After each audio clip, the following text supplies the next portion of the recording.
안녕하십니까. 신의 한수 정치부장 박창훈입니다. 문재인 정권을 날려버릴 것 같은 바람이 부는 그런 아침입니다. 오늘도 희망으로 여는 뉴스쇼 미래 3월 19일 방송 지금부터 시작하도록 하겠습니다. 부산 경남 민생 투어 마지막 시간인 장기표 김해을 후보님의 인터뷰, 그럼 영상 보시고 오시겠습니다.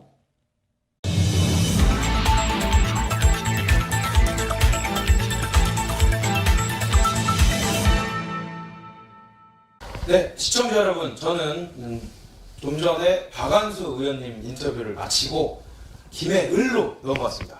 김해을을 온 이유가 바로 여기 계신 장기표 후보님을 뵈러 온 건데요. 네. 정말 기울어진 김해를 다시 원상태로 돌려놓기 위해서 정말 어려운 싸움에 뛰어드신 분입니다. 바로 장기표 김해을 후보님을 모시겠습니다. 안녕하세요. 네. 안녕하세요. 와주셔서 고맙습니다. 아유, 고맙게 당연히 제가 와야 될 것이고. 아니요. 아주 고맙습니다. 먼데 가장 중요한 곳이라고 저는 생각합니다. PK의 네. 선거를 승리하기 위해서 네. 가장 중요한 곳 중에 하나가 바로 이 김해라고 생각을 해서 네, 꼭 왔습니다. 고맙습니다. 일부러 왔습니다. 네. 아마 신의 한 수가 네. 지원하면 네. 꼭 될 겁니다. 아, 그러니까요. 네. 저희 뭐 지금 꼭 신의 한 수도 신의 한 수지만 네. 많은 네. 유권자분들, 많은 팬분들이 아마 대표님을 응원하고 있을 겁니다. 예, 예. 특히 그 신의 한 수 시청자 여러분께서 네. 저를 굉장히 응원하고 있음을 뭐 네. 이미 많이 확인했습니다. 예. 네, 아유, 뭐, 전 당연히 많은 분들이 응원할 거라고 생각을 하고, 네. 그래서 더 중요한 거는 김해을에 이제 어려운 곳이라고 하는데, 네. 어려운 곳에 온 이야기, 뭐 이런 이야기를 오늘 좀 해보려고 하니까요. 네. 예, 허심탄회하게 좀 말씀 부탁드리도록 하겠습니다. 그럼. 예, 꼭 이제 마음에 있는 이야기를 다 해주셔서 오시는 분들이, 정말 이분이 예. 꼭 필요한 분이구나 예. 느낄 수 있게 좀 얘기 예. 부탁드리겠습니다. 예. 자, 이제 먼저 이제 본격적으로 뭐 지역 얘기나 이런 거 하기 전에 예. 제가 이제 뭐 방송 녹화하기 전에도 좀 말씀을 드렸지만 오해가 좀 있어요. 아, 후보님에 대해서. 아, 그래요? 그러니까 이제 노동자의 권리, 예. 이 근로자의 권리가 아예 없던 시절에 예. 최소한의 권리를 보장해달라고 노동운동을 하신 걸 예. 아니 저 사람 주사파냐 이렇게 생각하는 사람들이 있는데 예. 그거에 대해서 좀 얘기를 좀 해주세요. 내가 물론 뭐 학생운동, 네. 또 노동운동, 네. 또 이 제야 민주화운동을 네. 아주 열심히 한 사람이죠. 네. 그와 관련해서 혹시 저 친북 좌파 아니냐 네. 이런 생각을 하는 사람이 많이 있습니다. 네네. 물론 또 내가 그리고 또 이 징역을 살 때 네. 말하자면 이 국가보안법 위반으로 또 네. 징역을 여러 번 살았잖아요. 네네. 또 옛날에도 이 군사 독재 정권 시절에 신문에 날 때는 마치 뭐 북괴를 이롭게 한 것처럼 막 이렇게 막 보도도 되고 그랬어요. 네. 그런데 전혀 나는 그런 사람이 아닙니다. 네. 우선 나는 이 마르크스 레닌 주자도 아니에요. 네. 나는 왜 그러냐면 내가 뭐 똑똑해서가 아니라 네. 나는 60년대 중반부터 학생이었고 네. 또 학생운동을 하고 또 민주화운동을 했기 때문에 네. 그때는 이렇게 마르크스 레닌주의나 주체사상이 범람할 때가 아니에요. 이 마르크스 레닌주의가 우리 사회에 범람한 것은 80년대 초반부터고 네. 주체사상이 우리 사회에 범람한 것은 80년대 중반부터예요. 네. 그 전에는 그런 운동이 별로 없었어요. 네. 그야말로 민주화 운동이었지. 네. 나는 그때 내 나름대로의 운동관, 그런 말하자면 이념과 정책을 정립해서 운동을 했기 때문에 네. 나는 거기에 휩쓸리지 않았습니다. 네. 그리고 이걸 또 지식인들이 다 압니다. 네. 오히려 나는 그래서 이 마르크스 레닌 주의자들, 주로 정의당 현재 하는 사람들이 주로 네. 그런 사람들이에요. 네. 이 사람들은 나보고 우경화됐다고 맨날 비판하는 사람들 아니야. 그러면 얘기를 좀 종합해 보면 우파에서는 저 사람 그럼 그리고 좌파라- 좌파에서는 배신자 이런 얘기네요. 그럼 뭐 배신자라고는 안 하지만 네. 우경화된 사람이다. 이거. 네. 우경화된 사람이라 그러고 또 이 주사파는 내만큼요 반북한이 없습니다. 나만큼. 네. 그래서 주사파가 아주 나를 싫어하지. 그러니까요. 그러나 싫어하는 다만 그 사람들이 공개적으로 나를 비판을 잘 못하지. 왜? 내가 운동권의 대선배고 네. 또 그 다음에 내가 또 이 투쟁을 말하자면 자기네들하고는 비교가 안 되지 않아요. 공개적으로 뭐 속으로는 나하고 전혀 다른 사람입니다. 그 다음에 주로 이제 아까 네. 박 기자가 말씀하신 대로 초반에 이제 노동자들의 인권, 그렇죠. 노동 인권을 위해서 한 거는 사실이지. 네. 그때는 말하자면 이 노동자들이 굉장히 비참하게 살았습니다. 그러니까요. 그런데 그 노동자들이 정말 너무 장시간 노동, 네. 저임금 노동에 시달릴 때 그 사람들을 지원한 것은 네. 그는 지식인으로서의 당연한 의무지. 그러니까요. 그리고 특히 이제 전태일 사건과 관련된 건데 네. 전태일이라는 사람은 대단한 사람입니다. 정말로 그때 당시에 평화시장에 시다들은 월급이 물론 지금 개념으로는 말이 안 되지만 네. 한 달에 월급이 3천만 원이었어요. 하루에 적어도 13시간 내지 15시간을 일을 했어요. 네. 그런 일하는데 그래서는 안 된다 해가지고 자기 한 몸 불살라서 이 사람들의 인권을 개선하기 위해서 투쟁하다가 결국 분신자결한 사람 아닙니까? 네. 그 사람의 뜻을 내가 이루기 위해서 내가 앞장서서 노력한 사람이지. 네. 그래서 내 이제 사람들이 말하기를 전태일의 대학생 친구다. 네. 이렇게 닉네임이 붙었죠. 네. 근데 이거는 굉장히 잘한 일이에요. 그렇죠. 그렇잖아요. 그래서 그 아까 처음에 말씀한 대로 내가 마치 뭐 친북 좌파인 것처럼 생각하는 거는 요즘 지식인들 가운데는 그렇게 생각하는 사람이 별로 없습니다. 네. 이미 그건 다 이미 정리된 겁니다. 아, 그러니까요. 그러니까 이제 말씀하신 걸 종합해 보면 네. 기본적인 인권, 뭐 지금이야 인권에 대한 이야기, 그리고 뭐 사람이 그렇게 정말 뭐 열 몇 시간씩 거의 갇혀 있듯이 일을 하는 건 아니잖아요. 그러니까 이제 그 당시에는 사실 그게 너무 당연시됐지만 그게 잘못됐다는 건 누구나 인식하고 있었던 건데 그걸 바꾸기 위해서 노력하신 거를 친북 좌파다 그러면 오히려 이제 전태일이란 분을 이용해 먹는 집단들이 있잖아요. 그럼. 그런 사람들을 그래서 요구를 내가 나만큼 네. 민주노총 규탄대회를 광화문 한복판에서 네. 한 사람은 나뿐이에요. 그러니까요.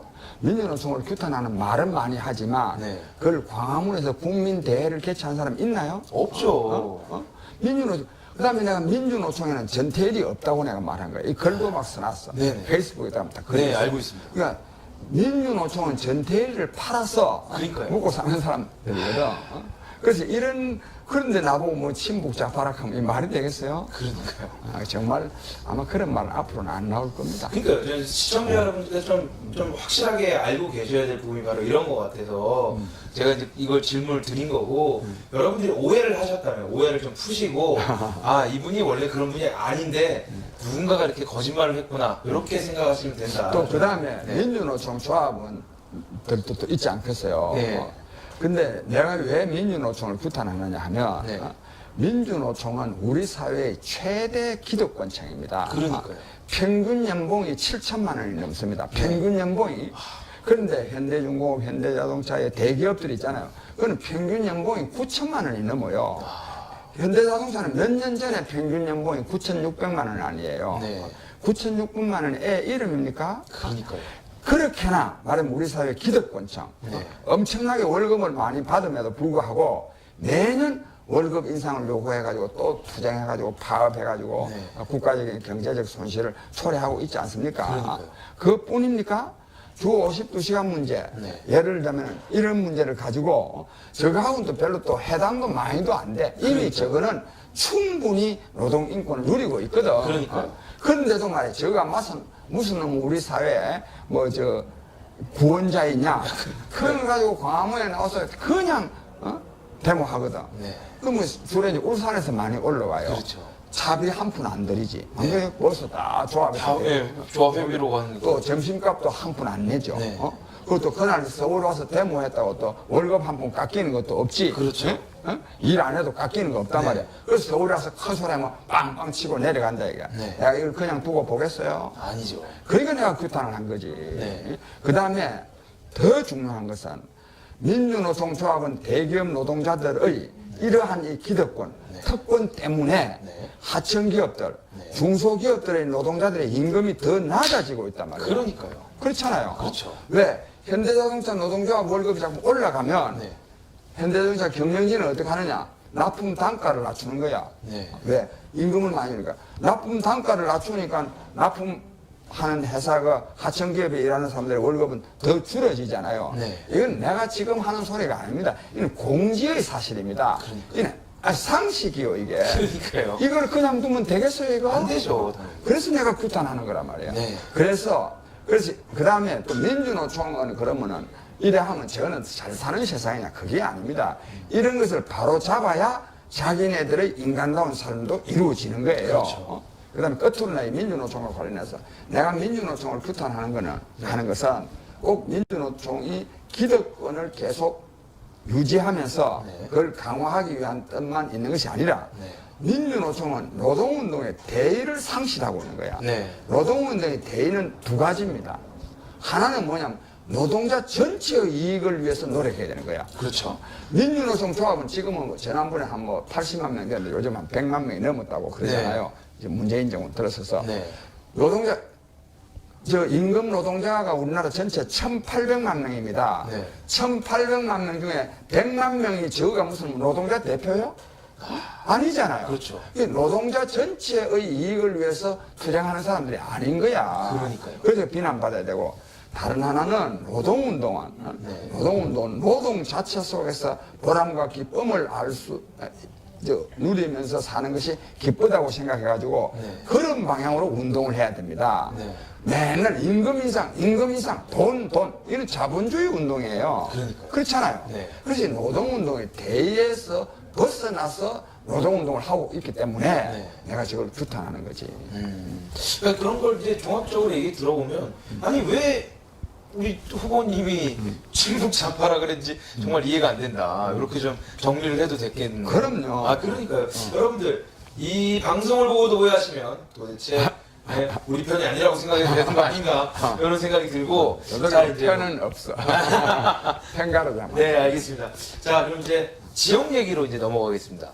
김해 을은 지역이 이제 뭐 여기 보면 뭐 장유아 씨도 있고 그런데 이 지역의 좀 문제점은 어떤 게 있다고 좀 생각을 하십니까? 지역에요. 옛날에는 이 김해라 그러면 곡창지대지. 네, 네. 곡창지대인데 지금은요 거의 말하자면 공업도시라 해도 과언이 아닙니다. 네. 지금 주촌면, 네. 진례면, 네. 한림면, 네. 상동면 네. 이 일대가 이 김해 본 시가지를 네. 뺀 나머지 데는 거의 전부 다 공장이 다 들었었어. 아, 이 공장이 한 7,800개가 된다 그러네. 네. 엄청난 양이지. 네. 그래서 이게 지금 이 공장이 많이 들어서 있는데 네. 이게 전부 다 난개발이야. 이 난개발이라는 말로만 그게 공장이요 뭐 꼴짝꼴짝이 막 아무데나 허가 내면 해주고 허가 내면 이랬는데 그때 당시에는 네. 어쩐지 김해시의 말하자면 경제적인 그 윤택함을 얻으려 그러면은 네. 공장이 많이 유치되는 게 좋다 이런 생각을 가질 수 있는 거 아니겠어요? 그렇죠. 그 생각 자체는 나쁜 것이 아니에요. 네.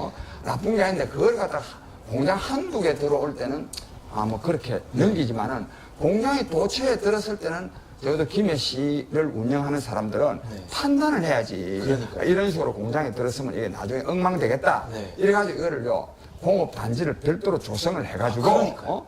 그래가지고 이 공장을 그 부지를 배분을 해가지고 이렇게 네. 이렇게 했어야 되는데 지금 그걸 안 하고 이제 한참 하다가 보니까 지금부터 허가 안 할 수도 없으니까 계속 허가 해가지고 엉망진창입니다. 엉망진창. 나는 이것이 김해시가 안고 있는 최대 문제고 네. 그 다음에 또요, 여기 지금 문재인 정권에 들어서가지고 경제를 파탄내고 있잖아요. 그렇죠. 그러니까 지금 장류라는 데는 어떤 데냐 하면 주로 창원공단에서 일하는 사람들입니다. 네.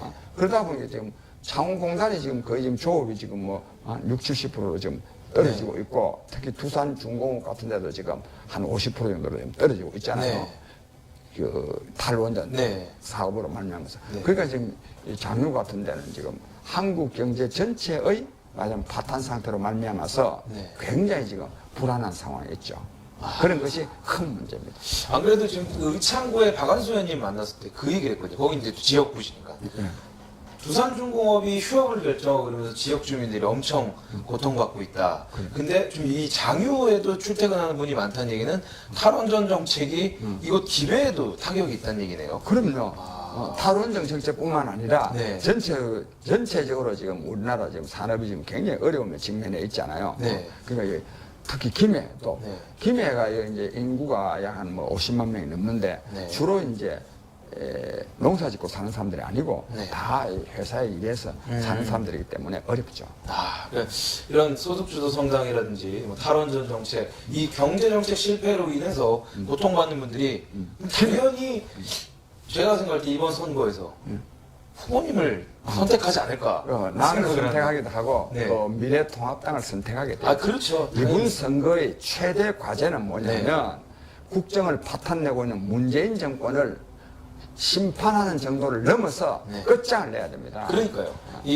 뭐 심재철 대표님도 탄핵 얘기를 끝내지 않았습니까? 어. 우리가 선거에 압승하면 문재인 대통령 탄핵하겠다 이런 얘기 하지 않았습니까?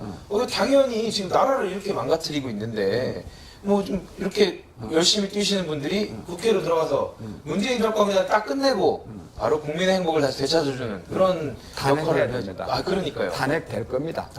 아. 과반수만 야당이 이겨도 네. 여당 안에서도 반란표가 나오게 돼 있어. 아. 왜? 이제 문재인 대통령은 이번 선거로서 자기의 힘은 빠지는 거 끝나는 거야. 네. 왜? 그거 계속 붙어 있다가는 다음에 또 집권도 못 하니까. 그러니까요. 그래서 여당 내에서도 반란표가 나올 것이기 때문에 네. 이번 선거 끝나고 나면요. 1년도 안 갑니다. 몇 개월 안에 금방 탄핵 발의가 될 것이고 좀 더 논란하다가 탄핵될 가능성이 굉장히 큽니다. 그리고 탄핵되어야 합니다. 그러니까요. 제가 생각할 때도 그런 게 좀 필요하고 그러기 위해서는 제가 아까 박안수 의원님한테 그런 얘기 했어요. 창원 의창 주민분들이 탈원전을 멈추기 위해서는 99.9%의 득표율로 당선시켜줘야 된다 이렇게 얘기를 했는데 우리 장기표 후보님도 당연히 99.9% 아니, 혹시 또 99.9%는 혹시 또 북한처럼 되면 또 불안하지 않겠어요? 아니 왜냐면 이 노래도 있지 않습니까? 속이 꽉 찬 남자.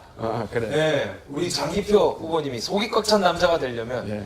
99.9%로 당선이 돼야 된다 이렇게 좀 생각이 되는데 예, 정말로요, 그래야 됩니다. 네. 그래야 되고, 내가 두 가지 우리 시청자분들께 말씀드리고 싶은데, 이 국민 여러분, 그리고 우리 김해 시민 여러분, 이 정말 문재인 정권이 나라를 망치고 있습니다. 내가 이거를 다 자세하게 설명할 필요가 없습니다. 왜? 김해 시민 여러분, 또 국민 여러분들께서 이미 몸으로 다 느끼고 있기 때문에 내가 그냥 이걸 정리해서 말씀드리면 첫째요, 경제가 지금 파탄 지경입니다. 그렇잖아요. 네. 공단, 창원공단 이것도 좀 나은 편이었는데 이미 구미공단 이런 데는 다 지금 이미 절단난 거야. 그렇죠. 이 경제가 파탄나고 또 국가안보가 실종됐습니다.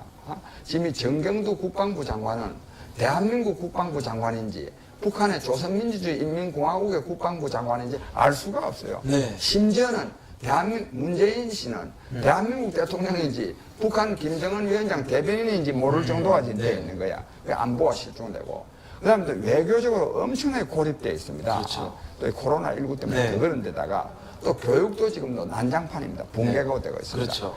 또 무엇보다 또요, 정말 유감스러운 것은 네. 국민을 대립시키고 있어. 그렇죠. 갈등케 하고 있어요. 네. 그래서 이처럼 경제 파탄, 안보 실종, 외교 고립, 교육 붕괴, 국민 갈등, 즉 총체적 국정 파탄이란 말이에요. 네. 그러니까 이런 점은 끝장내야 됩니다. 그러니까. 이것이 이번 선거에서 가장 나는 중요한 포인트라고 생각합니다. 네.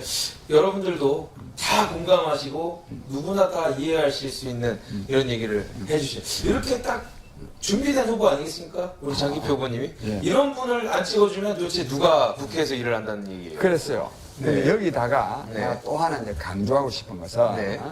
이처럼 이 국정을 파탄내고 있는 문재인 정권을 끝장내고 국민을 위한 정치, 국민을 위한 국정 운영이 되려 그러면 정치인들의 자질이 제대로 갖추어진 사람들이어야 돼. 네. 핵심이 뭐냐? 정치인 자신을 위해서 정치를 하는 것이 아니라 네. 국민에게 봉사하기 위해서 정치를 하려는 자세가 되어 있는 사람들이 정치를 해야 됩니다. 그렇죠. 여기서 가장 중요한 요소가 뭐냐? 고위공직자들, 특히 국회의원들에게 보장되어 있는 네. 특권을 없애야 돼요. 네. 나는 그래서 이번 이 선거에서 네. 내가 가장 중요한 공약으로 내세우는 것이 네. 고위공직자 특권 폐지입니다. 네. 자세한 설명을 생략하는데 하셔도 됩니다. 하는데 네. 이 고위공직자들 특권 폐지를 해야 되는데 왜 그러냐면 내가 몇 가지만 예를 들게요. 네. 이 장관이나 뭐 도지사나 뭐 이런 사람들 있잖아요. 네. 판공비라는 게 있어. 그렇죠. 판공비가 왜 필요합니까? 필요한 돈은 청구해서 쓰면 돼. 그렇죠. 미리부터 항공비를 1억이나 뭐 1억 3천만 원씩 네. 정해놓을 필요가 없어. 네. 그다음에 심지어는요, 5급만 돼도요, 카드가 다 나옵니다. 아, 업무 추진비 카드요. 카드가 나오잖아요. 그거까지 카드가 뭐예요? 친구들하고 밥 먹는 거야. 네. 어? 아니, 국가 세금으로 가지고 친구들하고 밥값까지 다 대줘야 됩니까? 아, 그러니까요. 그렇잖아요. 네. 그렇죠. 그다음 또 대통령의 경우에는 청와대는요, 먹는 거, 뭐 경조사비, 뭐 자비 다 그냥 국가 세금으로 다 이미 예산으로 다 하고 있잖아요. 네. 근데 대통령 연봉이 2억 1천만 원인데 이 경우에요. 저 얼마 전도 문재인 대통령 저 재산 공개했는데 재산이 좀 늘어났는데 뭐 다른 부분도 있지만은 네. 세비 저 이제 연봉 받아가지고 네. 늘어났다 그랬잖아요. 네. 지금 국민은 지금 살기 힘들어서 죽겠다고 하는데 대통령은 지금 월급 모아가지고 지금 재산 더 늘어나면 이 되겠나요? 아, 안 되죠. 안 돼. 그러니까 청와대에서는 이미 다 경비가 다 국가 재정으로 지출되고 있단 말이에요. 그러니까요. 그래서요 어떻게 되느냐? 차관급 이상의 모든 정무직 공무원 네. 은 나는 월급을 근로자 평균 임금인 월 330만 원으로 해야 되고 그 외에 필요한 돈은 자기가 청구해서 쓰면 된다 아, 이거야. 그러니까요. 예를 들면 뭐 외국에서 뭐 그래. 예를 들면 뭐 국빈이 오는데 그걸 자비로 쓸 수는 없는 거 그럼 아니에요. 뭐, 또 내가 또 어디 뭐 조사하러 가는데 자비로 하라는 게 아니에요. 그렇죠. 다 청구해서 쓰라는 거야. 네, 필요한 거, 업무에 나는 필요한 앞으로요, 거. 네. 국회의원 하면 네. 월급은 330만 원 받지만 네. 입법 활동을 위해서 내가요, 한 달에 1,000만 원을 받을 수도 있고 2천만 원을 받을 때도 있어. 여러분, 왜? 필요하니까. 네. 그렇게 해야 된단 말이에요, 이게. 아. 그 다음에 지금 국회의원의 경우에는 네. 소위 말해서 일반 수당이라 그래가지고 네. 약 한 5,500만 원 정도 됩니다. 1년에요. 연봉. 1년에 네. 되고 특별 수당이라 가지고 한 5천만 원. 네. 뭐 온갖 거 그래가지고 1년에 약 한 1억 4천만 원 정도 받습니다. 네. 근데 그 중에 내가 정말 못마땅한 것은 명절 휴가비라는 게 있어. 네. 명절 휴가비. 네. 아니, 누구는 뭐 명절 아십니까? 국회의원만 쉬어요? 명절 휴가비가요. 설에 400만 원. 네. 추석에 400만 원이에요. 네. 이 말돼요, 이게? 안 되죠. 그 다음에 또 택시비까지도 다 책정돼 있어. 아, 그렇죠. 교통비, 또 부표비 뭐. 교통비는요. 차량 유지비가 있어. 네. 또 차량 유류비가 있어. 기름값도 있어. 네. 그러니까 차량 유지비는 감가상각비 아니겠어요? 네. 말하자면 그렇죠. 온갖 명목을 다 갖다 붙여가지고 돈을 받는 거야. 네. 나쁜 놈들 아니요? 아, 그렇죠. 그런데 이에 대해서요, 뭐냐면 그동안에 국회의원들 특권 폐지해야 된다, 특권 폐지해야 된다 이런 말들이 즉 시민사회 쪽에서도 많이 나왔고 네. 또 스스로도 또 특권 폐지해야 된다고 한 주장들이 많이 있었습니다. 네. 하나도 안 됩니다. 네. 오히려 더 정액됩니다. 그럼 나는 어떻게 하느냐? 이 특권 폐지가 제도화되기 전에도 네. 내가 국회의원에 딱 되면 네. 2020년 6월 1일부터 제21대 국회가 시작됩니다. 네. 이날부터 나는 월급을 330만 원 받는 거예요. 받고 나머지는 국고에 반납하고. 네. 그다음 또 뭐냐면 지금 보좌관이 지금 7명이에요. 보좌관 진이. 9명 다 했어요. 근데 인턴 포함 9명. 그래, 인턴 2명까지 아니, 한 명이고요. 이게 바뀌어서 그 인턴 한 명이 8급이 없던 게 8급이 생겨서 인턴이 한 명이 되고 인턴 한 명이 8급으로 바뀌거든요. 바뀌었어요. 예. 8명이네, 그러면. 예. 근데 정식 이제 보좌진이 8명이고 보좌관 인턴 2명에다 1명, 예. 보좌관 2명, 비서관 2명, 6급 비서 하나, 7급 비서 하나, 8급 비서 하나, 나보다 9급 보자. 비서 하나, 그리고 인턴 비서 하나, 이렇게 월급 주는 사람 그렇게 됩니다. 그런데 그게 필요가 없단 말이야. 네. 그거 전부 다요. 그거 왜 필요합니까? 입법에 필요한 내용들은요. 국회 입법 예산처가 있어. 거기 청구하면 자료들 다 나와. 네. 나온다 이게. 그럼 또 특별히 필요한 사업은 또 태스크포스 만들어서 비용 청구해가지고 하면 되는 거야. 네. 평소에 어느 거 지구당 가서 운동이라고 이런 거 나는 세 사람만 써야 돼. 세 사람만. 나는 그래서 이런 것을 이것이 제도화되기 전에도 내가 스스로 실천을 하면서 네.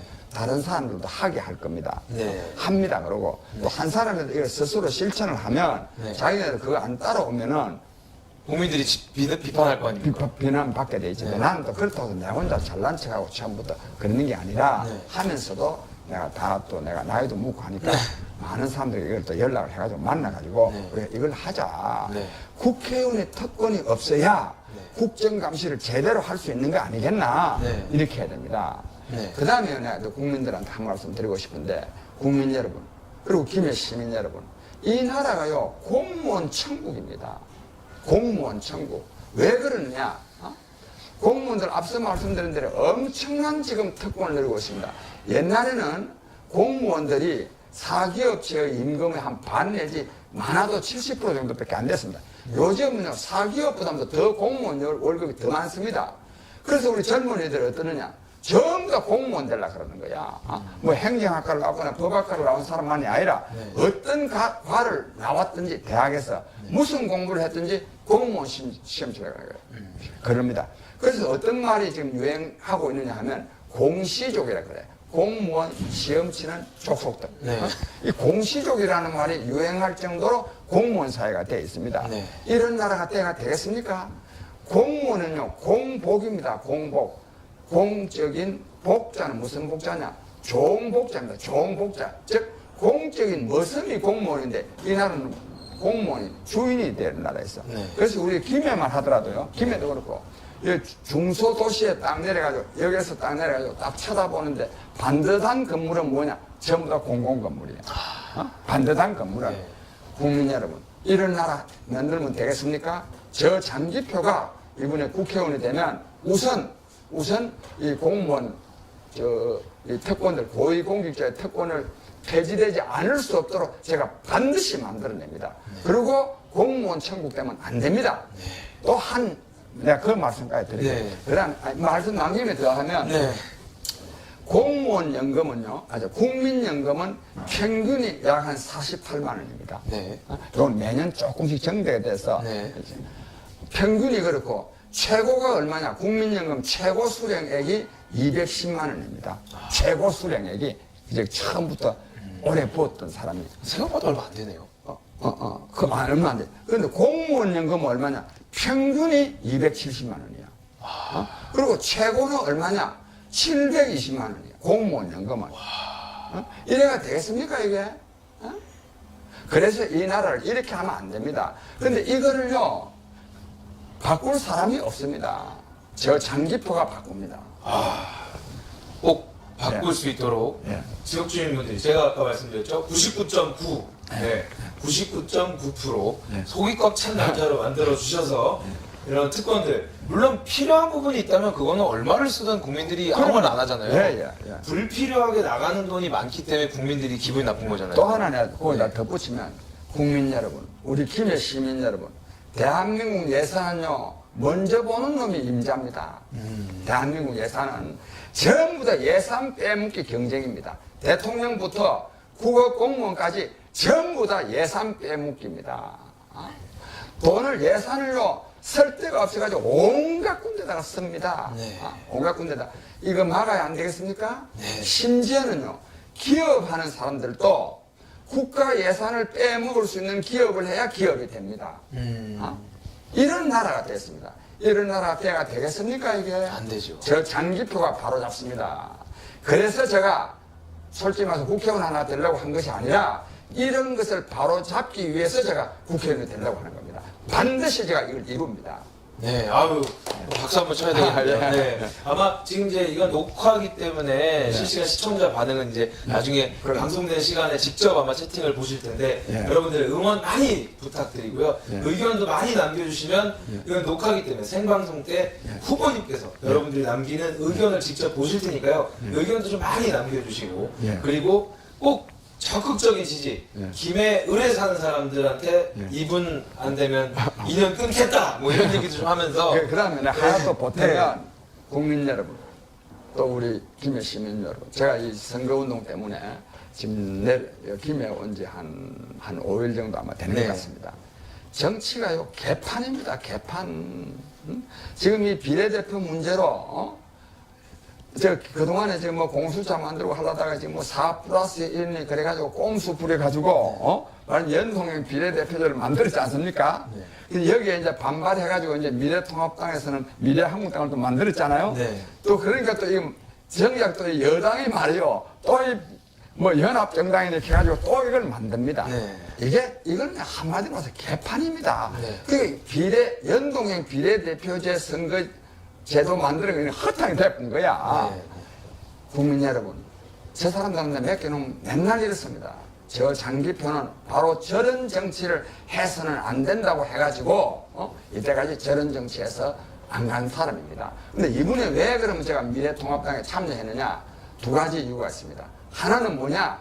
문재인 정권을 끝장내기 위해서는 야당이 총통합해야 되기 때문에. 네. 그래서 내가 참여를 했고, 그 다음에 제가 또 해보니까 저는 사실 국회의원이 꼭 돼야만이 정치에 할 수 있다고 보지 않았는데, 저 주변에 있는 사람들이 이번에는 우리 장 대표님 국회의원이 돼야 됩니다 했어요. 제가 이번에 국회의원이 되려고 나왔는데, 제가 되면 국민 여러분, 한국 정치가 바뀌고 대한민국이 바뀝니다.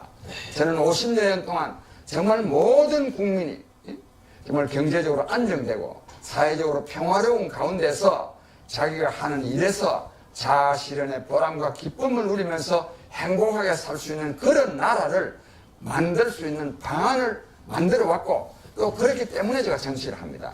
특히 정보화 사회. 네. 이 정보화 시대에는요, 이 생산력이 굉장히 발달하고 또 정보통신수단의 발달로 말미암아서 국민의 사회정치적인 의식이 굉장히 고양되기 때문에 정말로 국민이 잘 살 수 있는 시대에 왔습니다. 네. 국민이 잘 살 수 있는 시대에 왔는데, 잘 살 수 있으려 그러면 어떻게 되느냐? 잘 살 수 있는 국정운영 방안을 강구해야 됩니다. 그걸 강구하지 못하면 어떻게 되느냐? 더 어려워집니다. 지금 우리 사회가 대량 실업, 소득 양극화, 환경 파괴, 인간성 상실로 말미암아서 국가적인 재앙을 맞고 있는 것은 정보 문명 시대에 맞는 새로운 국정 운영 방안을 강구하지 못했기 때문입니다. 네. 좀 금방진 말씀입니다만, 이 정보 문명 시대에 모든 국민이 행복하게 살 수 있는 국정 운영 방안을 정립하고 있는 사람은 저 장기표가 거의 유일합니다. 김해 시민 여러분, 저에 대해서 그러한 자부심을 가져주시기 바랍니다. 김해가 배출한 저 장기표입니다. 저 장기표가 이러한 정치적인 우리의 꿈을 이룰 수 있는 힘을 이번 선거에서 반드시 보여주시기를 간절히 소망합니다. 참 좋은 얘기 해주셨고, 사실 이제 하실 얘기가 더 많으실 것 같은데, 이제 그 녹화를 이제 여러분들께 상영하는 시간 관계상 이렇게 좀 정리를 하는 걸로 하고요. 다음 인터뷰는 당선자 인터뷰로 하시죠. 그래. 내가 또 그러고 이분 다음 화요일 날요. 네. 저 신의 한 수에 또 출연을 하니까. 그러니까요. 자주 나오시니까. 그래 하고. 네. 시청자 여러분 잘 보셨는지요? 이제 스튜디오로 넘기도록 하겠습니다. 네, 스튜디오 나와주세요.